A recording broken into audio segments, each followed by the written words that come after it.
कृषि बिल के खिलाफ आंदोलनरत किसानों की हुई मौत के बाद देश में राजनीतिक हलचल तेज हो गई है और इस कड़ी में बिहार के बेगूसराय में कांग्रेस के कार्यकर्ताओं ने आज कैंडल मार्च निकालकर मृतक किसानों के प्रति भावभीनी श्रद्धांजलि अर्पित की। कार्यकर्ताओं ने मुख्यालय स्थित स्वर्ण जयंती महात्मा गांधी पुस्तकालय के निकट से कैंडल मार्च निकालकर मेन रोड होते हुए शहीद स्थल पहुंच सभा में तब्दील हो गई। इस मार्च में शामिल दर्जन भर से अधिक कार्यकर्ताओं ने हिस्सा लिया। इस दौरान कार्यकर्ताओं ने किसानों की मौत को बर्बरतापूर्ण करार देते हुए बिहार प्रदेश के कांग्रेस कमेटी के पूर्व सचिव अनुपम कुमार ने कहा कि पूरे देश में 10 महीने से सरकार से किसानों की जो मांग है वह बिल्कुल जायज है। उस मांग को सरकार पूरा करने के बजाय किसानों को कुचलने का काम कर रही है। उन्होंने कहा कि किसानों पर जो अत्याचार हो रही है और किसानों की जो हत्या हुई है उसमें मंत्री के बेटे हैं जो अपनी गाड़ी से किसानों को कुचलकर उनकी निर्मम हत्या की है। उस मंत्री के बेटे को अविलंब गिरफ्तार किया जाए। अनुपम कुमार ने कहा कि अगर सरकार दोषी को अविलंब गिरफ्तार नहीं करती है तो देश की जनता उन्हें कभी माफ नहीं करेगी और हम लोगों के द्वारा और देश की जनता सड़क से लेकर सदन तक सड़कों को जाम करते हुए यह आंदोलन जारी रखेगी। अनुपम कुमार ने प्रधानमंत्री नरेंद्र मोदी से अपील किया कि ऐसी परिस्थिति में अगर दोषी को गिरफ्तार करके अविलंब कार्रवाई नहीं की जाती है तो प्रधानमंत्री नरेंद्र मोदी अपना गद्दी छोड़कर इस्तीफा दे दे।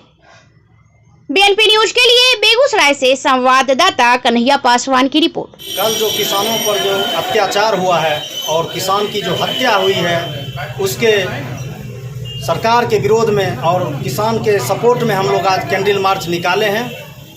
पूरे देश में आज आप लोग समझ रहे हैं जो पूरे देश में 10 महीनों से किसानों का जो अपनी मांग है वह सरकार से मांग रहा है, लेकिन सरकार यह देखने और सुनने के काबिल नहीं समझा किसानों को।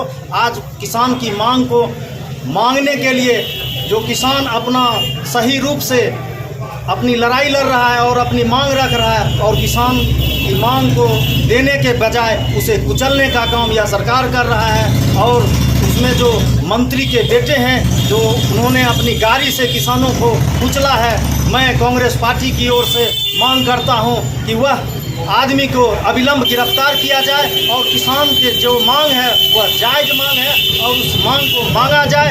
और यूपी की जो सरकार है आगे से लगातार देख रहे हैं जो निर्मम हत्या होती है, मनीष गुप्ता की हत्या हुई, किसानों की हत्या हुई, इस पर कोई कंधे ही नहीं दे रहा है। मैं मोदी सरकार को कहना चाहता हूं कि आप ऐसी परिस्थिति में आप तुरंत अविलंब अपना गद्दी छोड़ें।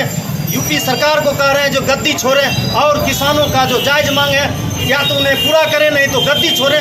यह कैसी दुर्दशा देश का बन गया है जो किसानों को आत्महत्या करने पर मजबूर है और उसके बाद वहाँ के जो मंत्री और उनके जो बेटे हैं वह उन्हें कुचला जा रहा है। यह निर्मम हत्या हुआ, यह कभी देश के लोग कभी जनता उन्हें माफ़ नहीं करेगा। अगर उन्होंने इस चीज़ पर अमल नहीं किया तो हम लोग सड़क से सदन तक जाम कर देंगे और पूरे देश को नक्सिक कर देंगे।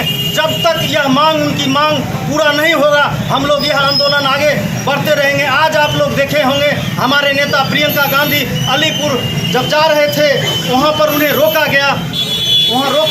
यह कोई भी नेता अगर वहाँ किसान नेता चाहे पार्टी का नेता पहुँच रहा है तो उन्हें जाने नहीं दे रहा है, क्योंकि वह उनकी बात को सुनकर पूरे देश में आवाज़ बनता है। कांग्रेस पार्टी उसे वह रोका जा रहा है। मैं इसे घोर निंदा करता हूँ और सरकार से कहना चाहता हूं इस परिस्थिति में आप अपना कुर्सी छोड़ें, नहीं तो पूरे देश की जनता आपके विरोध में सड़क से सदन तक खड़ा रहेगा।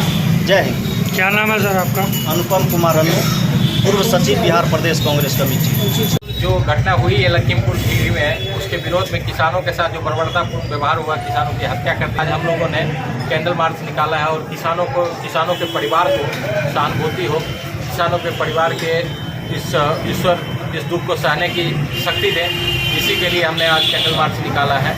जैसा कि आप सभी जानते हैं यूपी में कानून राज तो है नहीं, कानून राज लगभग खत्म हो चुका है। जहाँ के गृह राज्य मंत्री ऐसे दागी आदमी को बनाया गया है तो वहाँ कानून व्यवस्था की बात ही करना बेईमानी है।